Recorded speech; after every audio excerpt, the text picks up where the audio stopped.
નમસ્કાર મિત્રો, વિડીયોમાં તમારું સ્વાગત છે। તો મિત્રો, અત્યારે હાલની ખૂબ જ મોટી અને દુઃખદ ખબર સામે આવી રહી છે। તો મિત્રો, તમને જણાવી દઈએ કે બેંગલુરુની સ્કૂલોને ઉડાવી દેવાની ધમકી આપનાર ગુજરાતી યુવતી।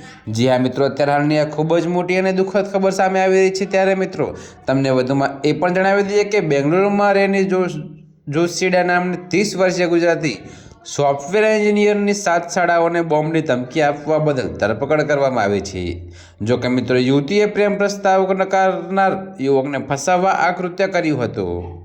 જી હા મિત્રો, અત્યારે હાલ આ ખૂબ જ મોટી અને દુઃખદ ખબર સામે મળી રહી છે। ત્યારે મિત્રો, રેનીએ પોતાનું લોકેશન છુપાવવા માટે VPN અને નકલી નંબર માટે મોબાઈલ એપ્લિકેશનનો ઉપયોગ કર્યો હતો।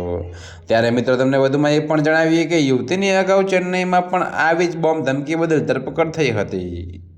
તો મિત્રો, અત્યારે હાલ માટે આટલું જ। મળીશું નવી અપડેટ સાથે। અને જો તમને અમારા વિડીયો પસંદ આવતા હોય તો વિડીયોને લાઇક, કોમેન્ટ, શેર અને અમારી ચેનલને સબસ્ક્રાઈબ કરવાનું ભૂલતા નહીં મિત્રો।